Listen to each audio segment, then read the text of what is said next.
let's get started, Yeah, and people will turn up as they do. It's Barbara, it's such a pleasure to have you on Montessori Lives. I don't yeah, think I've heard your Montessori story. How did you sure. discover Montessori? In a book. So I was originally I trained as a dental nurse, and then I went on to become a dental hygienist. And I worked until I was very pregnant with my first child. But during that time, I read a book, and I think it was something like most parents tend to read is, how is your child going to be the most brilliant child in the world? Something like that. And it mentioned Montessori. And so I hadn't heard of Montessori before, but I really liked what it said to me in as far as who I wanted to be as a parent. So I looked into it a little bit more, and my mum saw an advertisement in the paper saying that there was a Montessori school that was going to be starting, and there was an open day. Go and have a look. So I went to have a look and ended up walking out having signed up to do a Montessori diploma. Never thought about it much, but thought, well, this will help me, to understand my own children. Subsequently, my son was born, and when he was old enough, he went to a little, I guess, a little home-based Montessori centre, just 8 children and a teacher.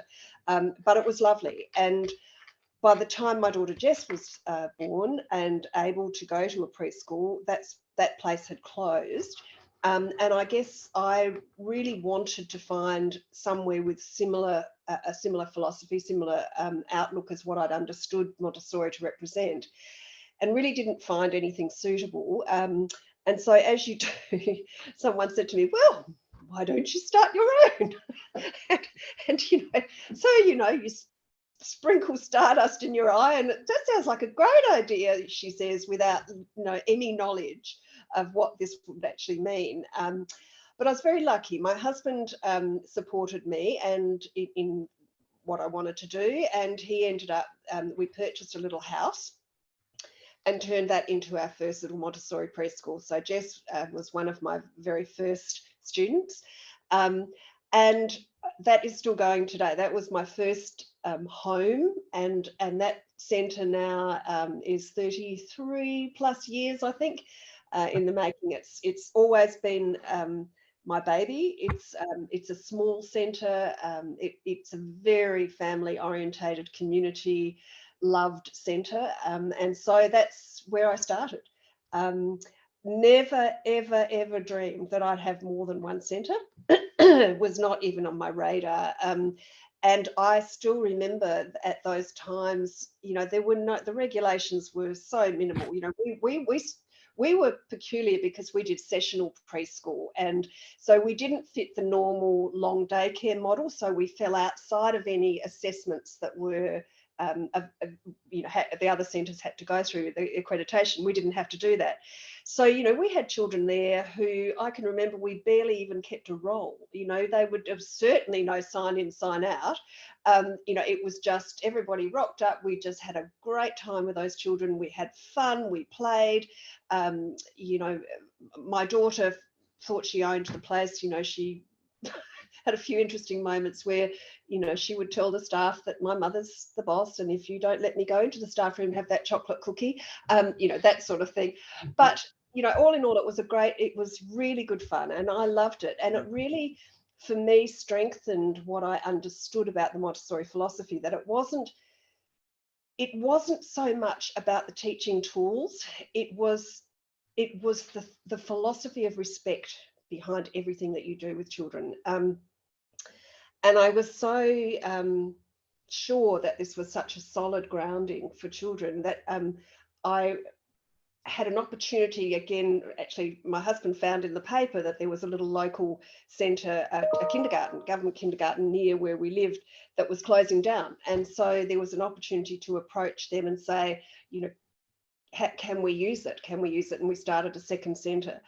From there, everything that's happened since then has come to me. I haven't deliberately gone out and sought things. I never had a business plan. Had no intention of having more than one centre, but I found opportunities where people approached me and said, you know, have you thought about? And I guess my answer was always, yeah, I'm really convinced that this is such a beautiful start for children, that I'm really excited to grow with what that will bring me to. So my career went exponentially in a different direction, and it continues to grow. You know, it's I had a lot to learn as the years went by, and in particular all of the responsibilities that come with expansion, and employing people, and you know, having that many children in care.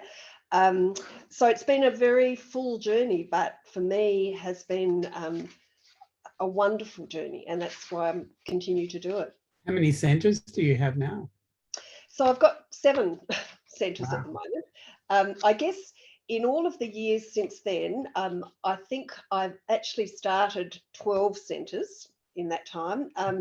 We had a couple of centres that, well, we've had several centres that were, we were asked if we would run the early learning component at a couple of the big colleges in Adelaide, and we did so, and did so successfully. But at the end of a 10-year tenure, those schools took on their own early learning beyond that point. So in actual fact, those centres aren't now still running, but over the years, there's been 12 centres. So certainly had a bit of experience at what to look for, how to set things up, what will work, what won't work. And I would like to say proudly that, you know, none of my centres are the same. You know, that it's not a franchise, it's a growth of family. And in that time, each centre is represented not only by its physical difference, so that, you know, we've got a couple of centres that are in little villas.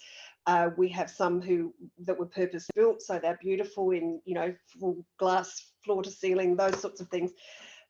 But each one has its own personality, because there are different people in it. There are different educators in it. There are different children, different communities. And so I'm really pleased that the centres have their own life, and the commonality is the Montessori philosophy that threads through all of those centres. Just like children, right? You can put a uniform on them, but they're still different. Absolutely. Yeah, absolutely. And I'm really glad about that, because, Yeah. you know, if you trust your educators, and we have some brilliant educators, if they have a sense of ownership over the space that they're working in, then they're the ones that come up with these marvellous ideas, these marvellous programs. And each of the centres, because of its different location, can offer different things. So we have a centre in the city, it's walkable to the city markets. So the children go to the city markets every week, and purchase food, and then they come back, and then at one stage they were making food for the homeless shelter up the road. So, you know, they have these beautiful excursions and different incursions depending on where their locations are. So it's been, yeah, it's really lovely. I love to read about what they're doing. What do you think is the key to the success of a Montessori business? Having heart. I think as hard as it is with this number of centres that I have now, I still need to have a personal input. You know, I remind myself that the reason I started this was for my child, but for all children. And I think it would be very easy as you grow to move away from that. All of the decisions that are made from me are ultimately aimed at what is best for the children.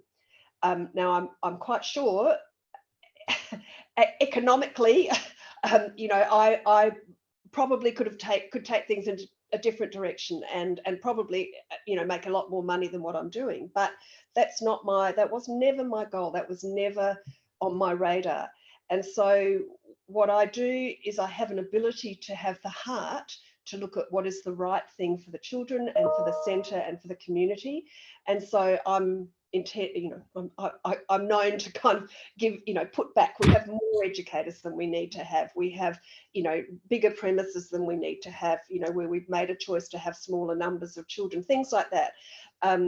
And so I think to be a successful Montessori business owner, where you have multiple centres, you have to have your hand in there. You still have to walk the walk and be part of, you know, what is happening in your centres, and really care about it. Why do you think there's such a demand for Montessori early childhood? I think Montessori carries a reputation of being good quality. We all know that there are some centres that will do Montessori well and others that don't, and there are some in between. But I think generally people understand that Montessori is something a little bit different. And it doesn't necessarily mean that people understand what Montessori is when they come to us. But what happens is they walk into our centres and they just see it. They see the difference. They might not know it and how to explain it, but they can see it. They can see in the way the children behave, in the way that the setup is beautiful, in the way that the teachers interact with the children. So it's about, it's about the feel of a Montessori centre. And I think that, you know, parents, particularly at Jescott Montessori, the centre that I started originally for Jessica, that centre has run on its own reputation, you know, and so we're seeing families, you know, cousins and families that have, you know, tell each other about it. And so it's got this really beautiful, close-knit community. I actually have a child there now who is the child of a child that I taught. So I'm feeling very old. But it's, yeah, I mean, those sort of things are beautiful because they're the sorts of things that, you know, we've had students who are doing year 12 and who were students of mine, you know, who come back and want to do their school placements, their work placements at Jescott, you know, and it's just beautiful to have those connections and to know that they've lasted that long and had such an influence on the students that we've had through. Yeah, that's one of the signs that I've seen too of a true Montessori education, where students want to come back. They want to keep in touch with their educators. You know?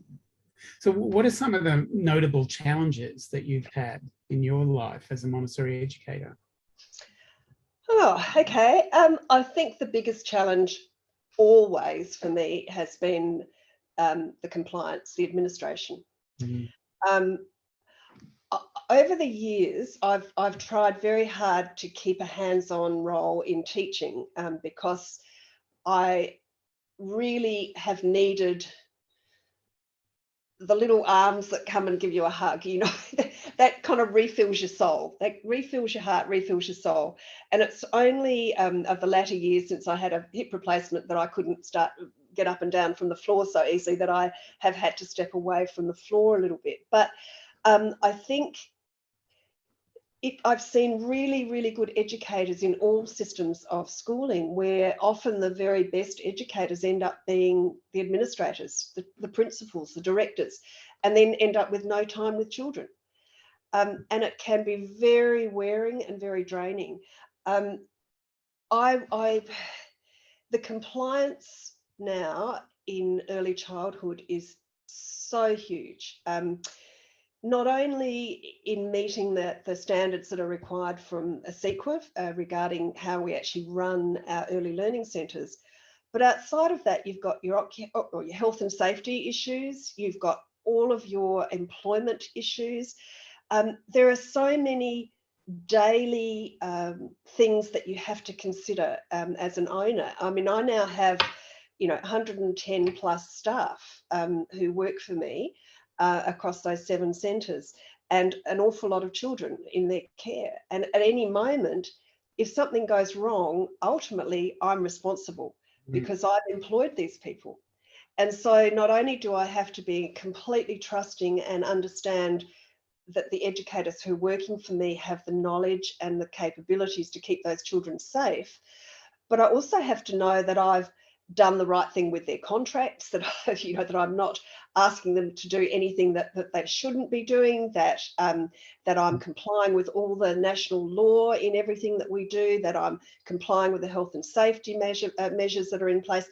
It's been a huge learning curve for me, and I guess in respect to your question, the things that have been so challenging for me is that I'm an extremely honest person, and I have never ever deliberately done anything to I guess other than what I believed was the right thing. But I've had challenges that have led me to have to defend myself in court. You know, I've been in the industrial court a couple of times from people who basically were in the union, and the union took me, Barbara Langford, to court to challenge some of the pay issues that were going on there. I had someone who was disgruntled with the way that I described her exit out of the building, and she took me to court as well. And so having, I won all cases. I've never done anything deliberately wrong, but I can tell you that sort of thing takes a fair amount of, you know, out of you. And when you're defending your innocence, and you know it's just you against a union or otherwise, those times have made me very, very wary of always needing to do things very correctly. So whereas I used to, if I had a problem with an educator, I could say, hey, you know, come over and we'll have a chat and let's just talk about this. Now I have a witness, and you know I have to have it in writing, and we have to sign off that that's what we've talked about. And you know I can't be a friend to any of my educators. I have to be a professional employer, and I don't like that part of what I have to do. Same if I have to, you know, dismiss someone, which is rare, but it's me that does it, and I find those things very difficult. Now, as if you didn't have enough to do running 7 centres, about 5 years ago, you embarked on your intergenerational project. Can you tell us about that? Yeah, sure. So I guess Jessica, who's listening in here, Jessica's my daughter, and for a very long time, Jessica and I had talked about the possibilities of combining a Montessori approach with people who were aging.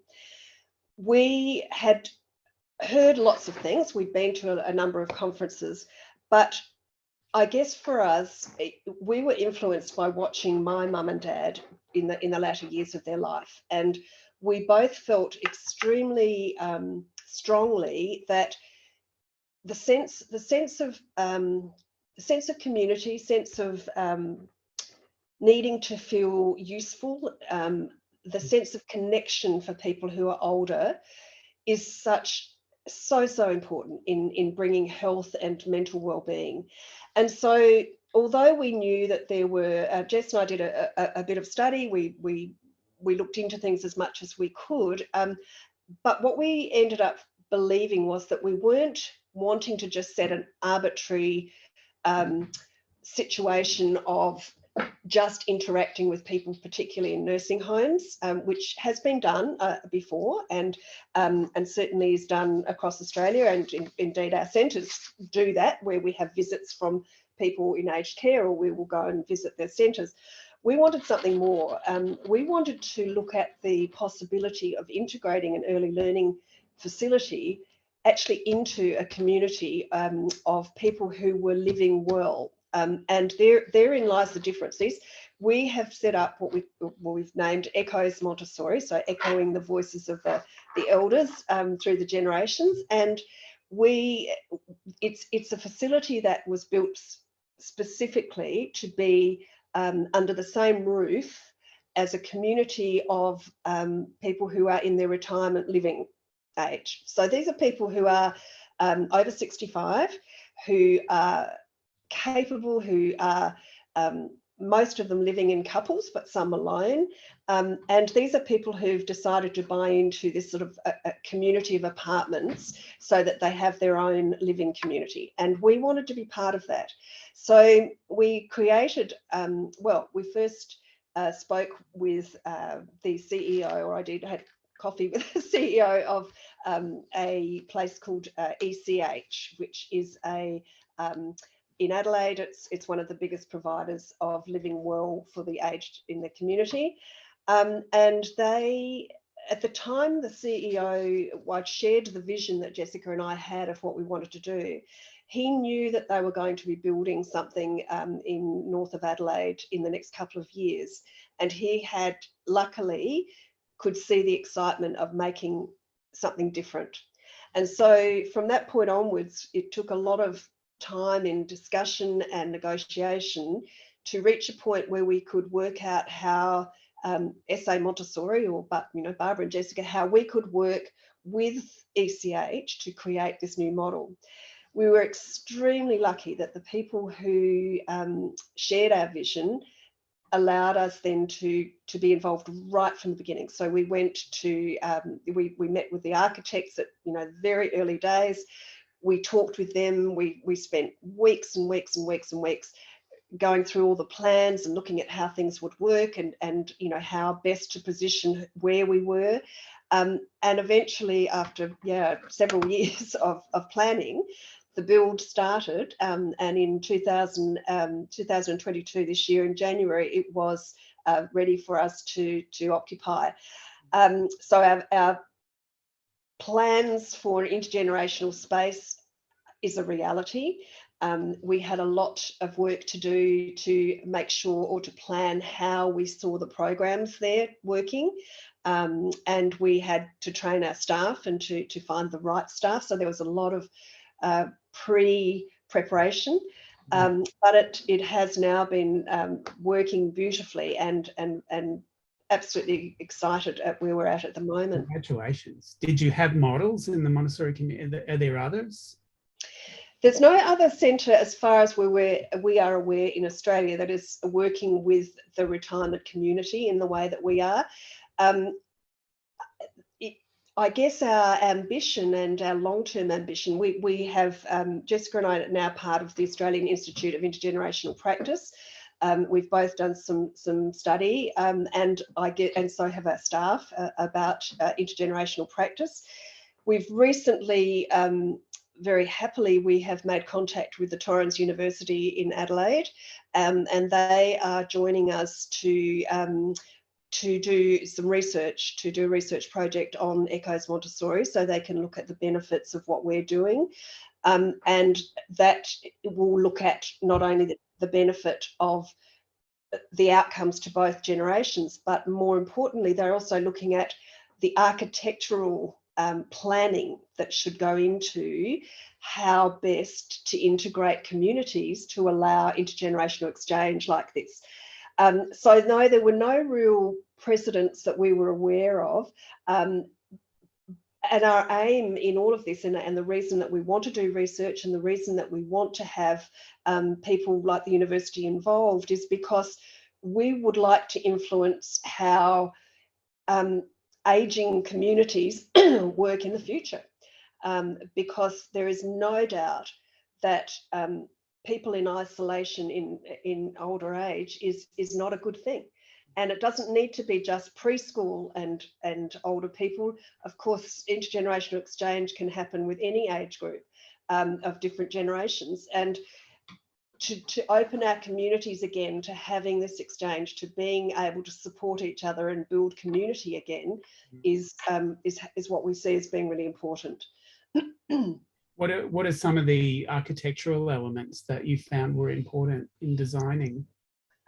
Yeah, importantly, the vision that the children have of the community outlook. So it's difficult to describe, but our preschool children have floor-to-ceiling glass that overlooks what we call the community garden area, where the children are involved a lot in going down to the community garden, and a lot of the residents come down and will garden with them and show them and harvest the food with them. But they're also looking out onto the apartments, many of the apartments. It's a high-rise apartment block. And so the children can see the residents on their balcony, and the balcony, the residents can look in to the children. We can pull blinds down if it's not appropriate timing, but effectively what happens is that people are seeing each other for a start in that working environment. And what happens often is that the children will just sit and look out, and they might find, Tom, who's up on the fourth floor, and they know it's his place, and so they're all waving, and he'll wave back, and then he'll kind of say, I'll meet you downstairs, and so they'll go off and ask one of the educators if can we go downstairs and meet Tom in the garden. And so there is a visual connection, which is very, very important. We also wanted to be front and centre of the entrance to the place, so that we could people could feel comfortable when they're walking in, that they're walking past us and seeing our children. We were very aware that statistically, a lot of the people in retirement will be possibly on their way or already well into a cognitive decline. And so, having watched my mum go through Alzheimer's disease, we knew that we wanted to be inclusive of everybody in that village. If they wanted to come in and be with the children, or if the children wanted to be with them, we needed to find safe spaces that were not overwhelming for some of the residents. So we built we made sure that at the back of our centre, or part of the centre, is that we have a room which we call the engram room, and that room is always open for people to just to walk into, to see what's happening in that room. So it doesn't automatically lead into the children without without authority and without the proper codes. But the engram room allows residents to come in, and at any stage they can see then the journey of what's been happening in that room or in the centre. They can look at the photographs, they can see the things that the children have made. So there's stories in that room, but it also provides a room then so that if someone wants to just have a quiet time with just a few children and doesn't feel really confident yet to walk into the bigger classroom with more children, that's exactly what we'll set up for them. So it's a space that can be calm. It's a space that's inviting. It's a space that's adult size. So the residents don't necessarily have to get down to the children's space, which is what they do if they come into the classroom.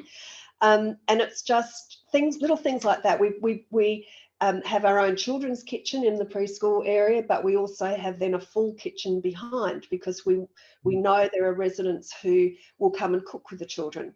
So we wanted a space for that to happen too, because eating and food is such an important part of so many people's lives. And that we made sure that kitchen had its own little servery that serves straight into that engram room. So the children actually can have, morning tea or afternoon tea with the residents. And in fact, they do. And not only that, they have, one of the residents donated some beautiful cups, china cups and saucers. And I have pictures of the children sitting at the table with the adults, with these beautiful cups and saucers, just conversing and having a beautiful time. It's just, some of the things that are happening are just brilliant. Is anybody studying the effects on the residents and the children? Yeah. Well, we've started to do that. Right from the beginning. We have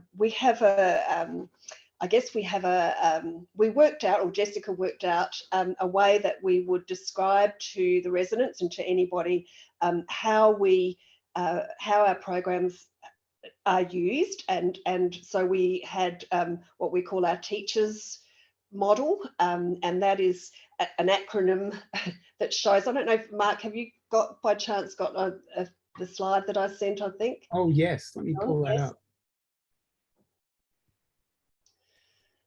So we had to think very carefully about how our programs would work, and I guess we knew that there are going to be, we have to be inclusive. We have to understand that there are, that there are going to be things that we need to learn from the residents. It has to be a two-way exchange. And so this was how we kind of describe it, in that there would be traditions and exchanges of opportunities. There'd be activities. The community we have to listen to and be part of, and they have to be part of what we do. We had to consider the health of the residents and making sure that everybody can be guided in a way that's appropriate to come into the centre.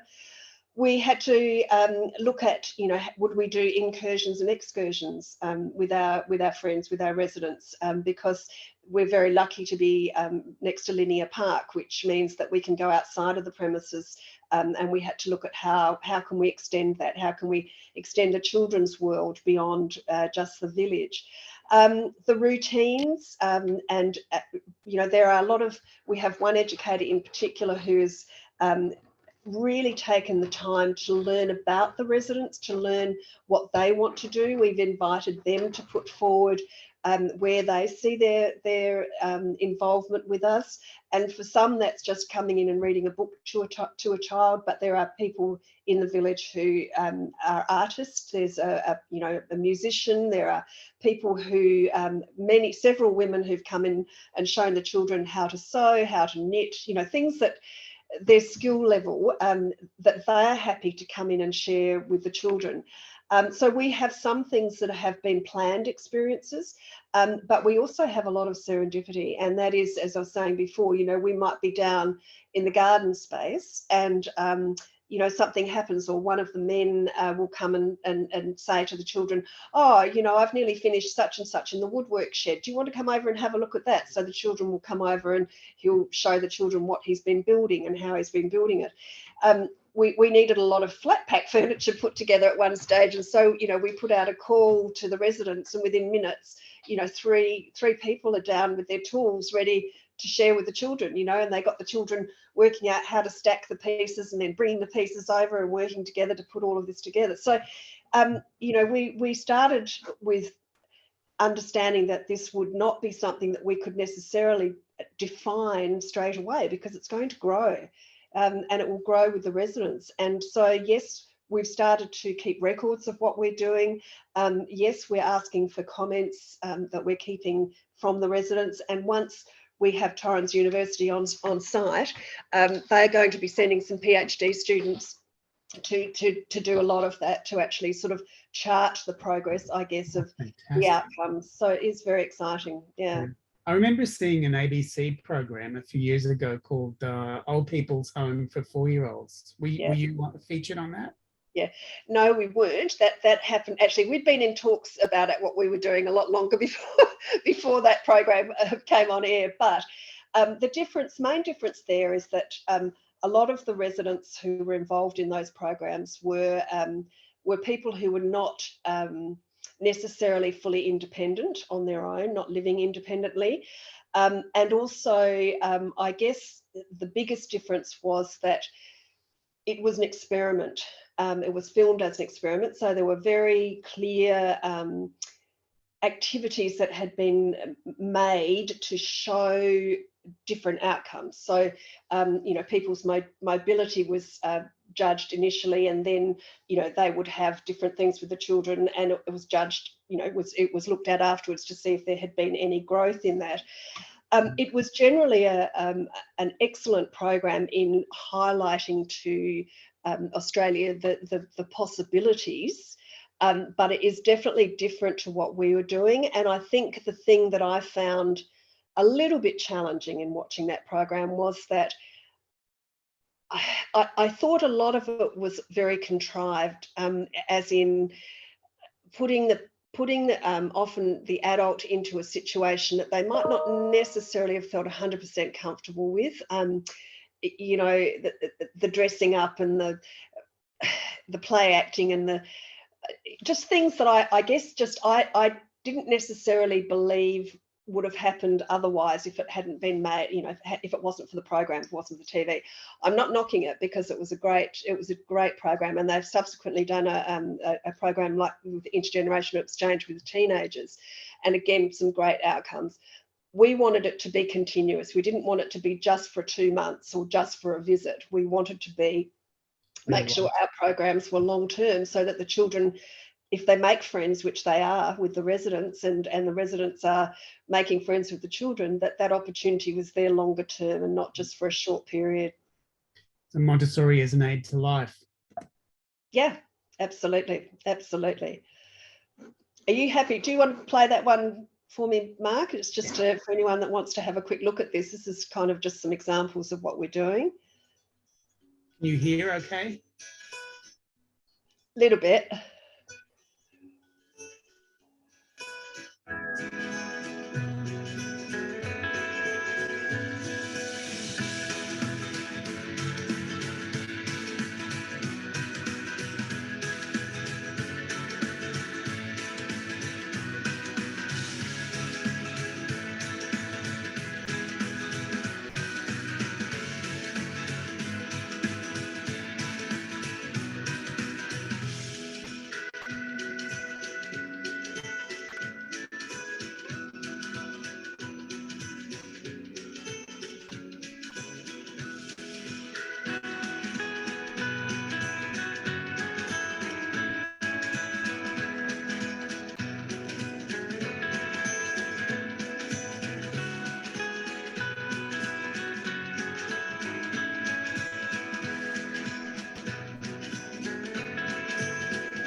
Wow.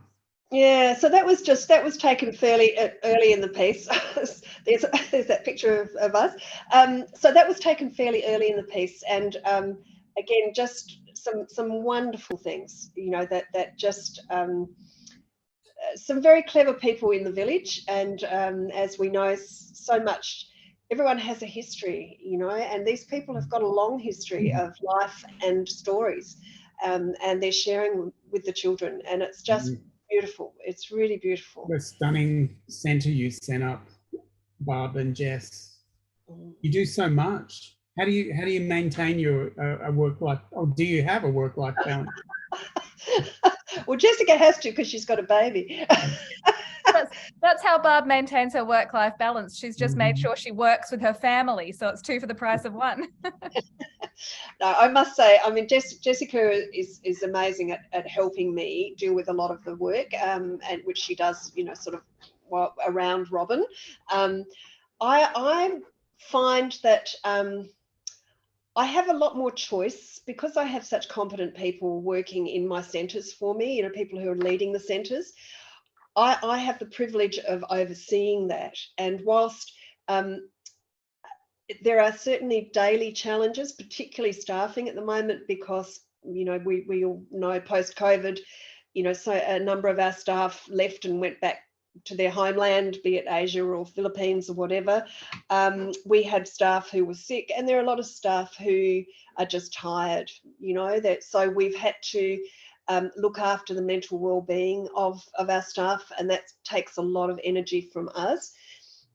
My husband's just retiring, and so I think I'm finding a reasonable balance of saying no to a few things now, and trying very hard to give myself opportunities to do things when I want to. So I don't have to work very long days if I don't want to. I can have some time around that. But you know what? I guess although it is important, it is really important to have work-life balance. My work sustains me because it's exciting. I really and truly still find such joy from the learning processes that continue. After 33 or 34 years, there's so much for me to learn and so much to do in this intergenerational space now that it's almost like I have another lot of wind to do something, you know, new in this space. So my excitement and my fulfillment comes from doing it with my family, which is really important for Jessica, you know, for me to have Jessica and Robin there. Robin started at my little Jescott Montessori, which I started for Jessica. He started there in the playgroup a few weeks ago, and you know, that's just an amazing fulfillment of my heart, you know, that I started something for my daughter. She has grown up as a Montessori educator. She has a son who's now going to that little space. And yeah, so, you know, family remains really important to me, and continue with my husband having the amount of support he gives me and what he does too. He's become the unofficial janitor at most of my centres. So we're very lucky. And so, yeah, that's how I do work balance, work-life balance. With, you know, with all the wonderful experiences and relationships and opportunities offered by Montessori, why do you think it's not better known in this country? Because I don't think we've put it into necessarily the right spaces yet. I think for a long time, it was still viewed as being an alternative.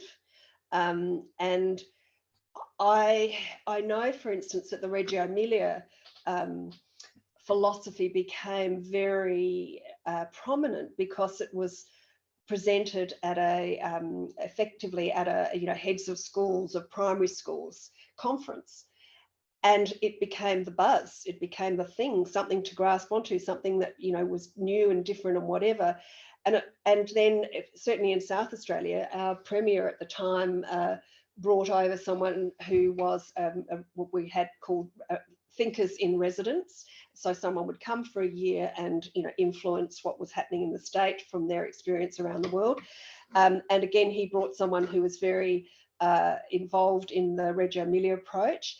And so that's something that he cottoned onto, and suddenly everybody's talking about Reggio Emilia. Now, you know, if you understand that is a place, it's not even a person, it's a place, you know, and most of the centres, just as Montessori has centres that don't necessarily understand the Montessori philosophy, there are an awful lot of centres that say they do the Reggio Emilia approach, and when you ask them, you know, most of them have no idea what that means and what it represents. So, and I always remind people, well, Montessori was the foundation of that anyway. So I think we have a lot of work to do to, I guess, to normalise ourselves in the biggest sphere of education.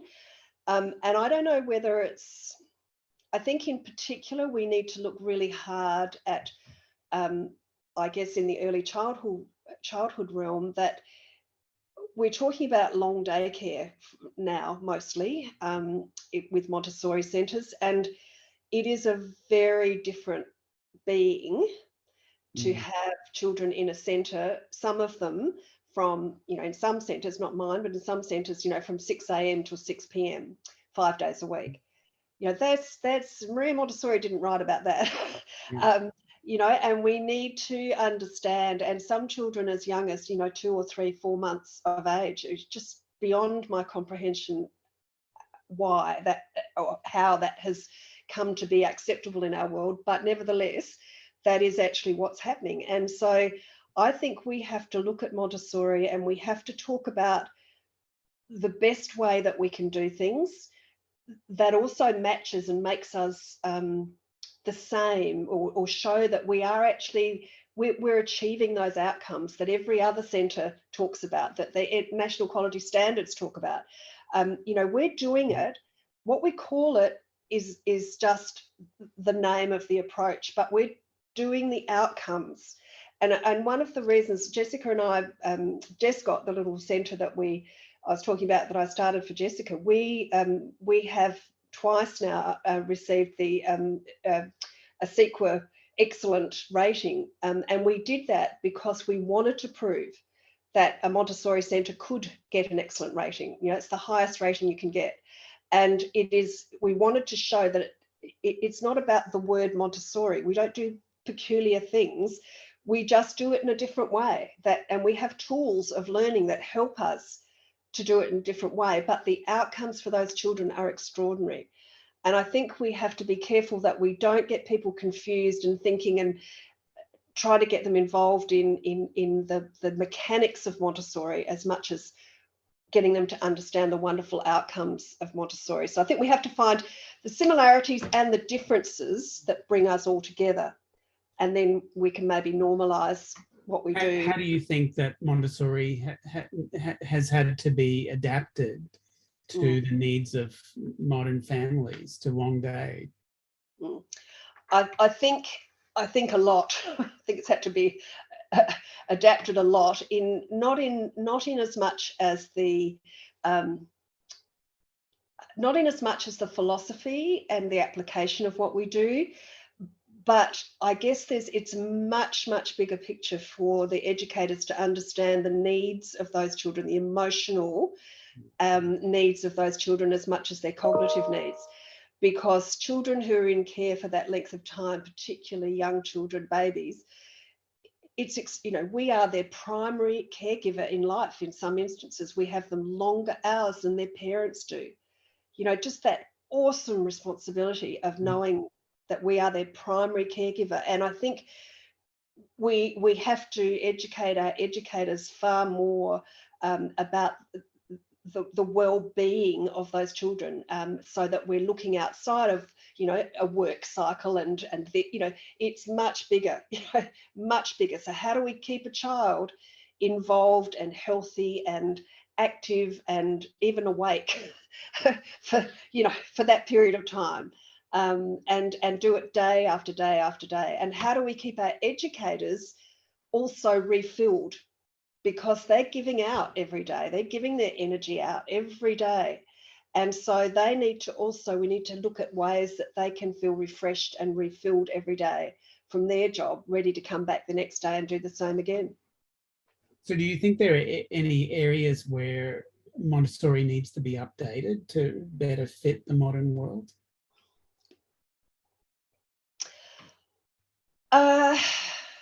I can only talk about the early childhood realm, because again, I'm not referring to the time that children are going to through the curriculum in primary schools.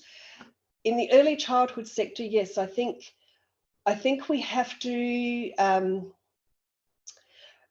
be very careful about the application of Montessori in as far as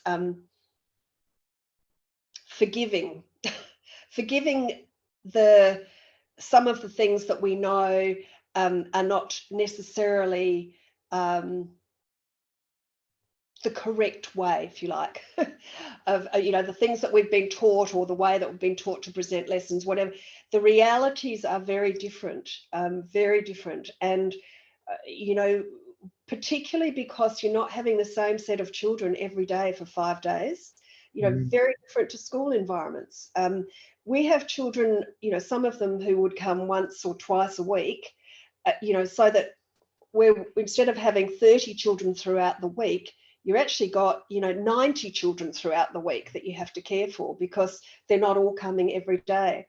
And so it's very hard to follow a curriculum and to keep up with the things that are required as far as the developmental outcomes, and trying to sort of meet all the ASEQA standards that we're supposed to do of record keeping and program planning and all of those things.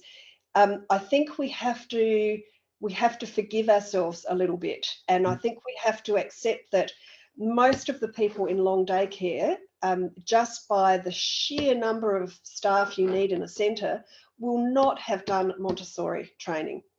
And so we have to find ways of ensuring that the right sort of people come into your service, which is what I think I do quite well, is that I choose people on what's in their heart first, their passion about what they're working with the children, about their work with the children. And then you have to feed them Montessori carefully and slowly, and mentor them. And once they have an interest and they understand it, then there are possibilities for them to go and study it.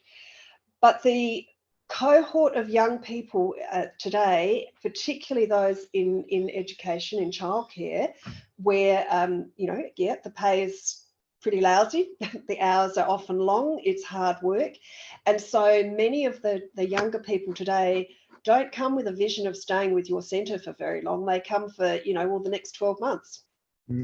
And so if you invest in time and money in training people, very often they've gone. And so finding that balance to make sure that our expectations of the philosophy of Montessori has got to be there, but it may not mean that those lessons are all being done in a particular way or with a particular, in a particular manner. Yeah.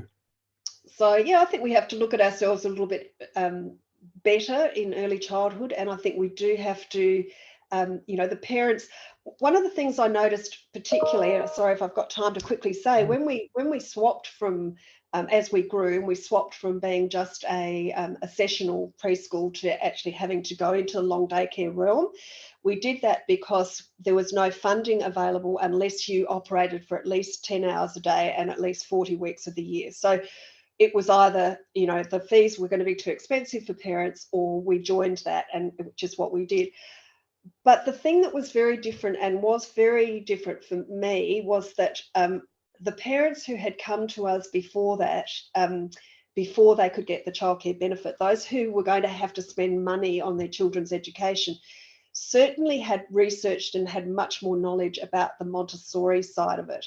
Once we became a long daycare centre, or a centre that parents could access without having to pay often a lot of money, then their knowledge of Montessori wasn't as important as, are you close to where I work, or is my child happy here, or how many staff have you got? So the feelings about it from parents change too, and it's not that parents can't feel that difference once they come in. They do, and they appreciate it, but they're actually not terribly interested. And even when we've tried, we try to give them knowledge through newsletters and through invitations to come for parents.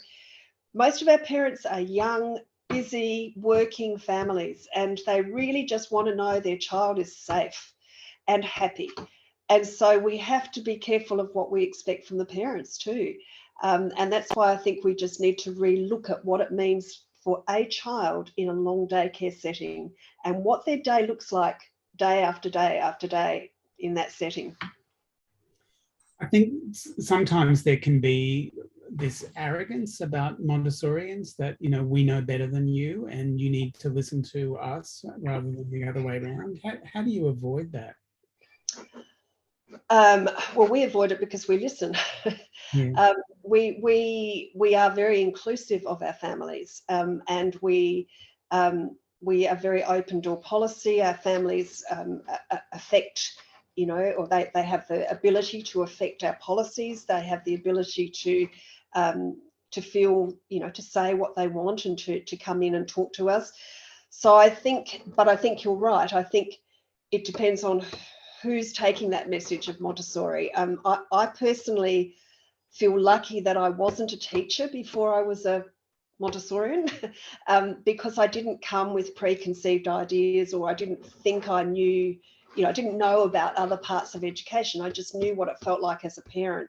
Yeah. And I think that has helped to shape how my centres are. That, I just feel like we have to listen to parents. We have to help them. We can help guide them, but they have a right to parent. It is their child who we're looking after. And I do think that we have to listen with an open heart always to the families. Does anybody have a question they'd like to ask Barbara? I always end up monopolizing the conversations, but I always mean to ask. There's been quite a conversation going in the chat. Oh, Sarah, I haven't seen anything. Yeah. Does anybody have a question or a comment? Sorry, Barb, I was being your PA and answering a couple of the chat questions on your behalf. I hope you don't mind. Right, no, that's good. I couldn't see anything, so. Yeah. this is always the awkward time where, you know, people feel like they have to make something up, but then they're a bit. I don't mind if there are no questions, seriously. One of the things that I've always really valued about working with Barb is that, in the same way that she's talking a lot about being very personalized towards families and the needs of the children, she is like that with everybody that she works with, colleagues who work for her, with her, you know, various organizations that she's involved with, including Montessori Australia.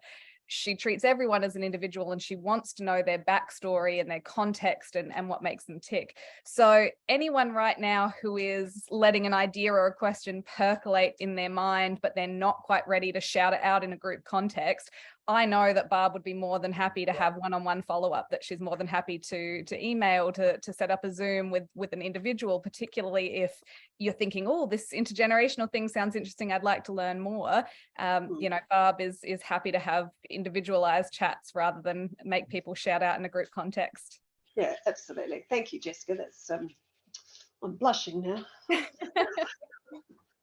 As I watched my grandson, I thought he's going to climb in the washing machine in a minute, and then I'll have to sing out.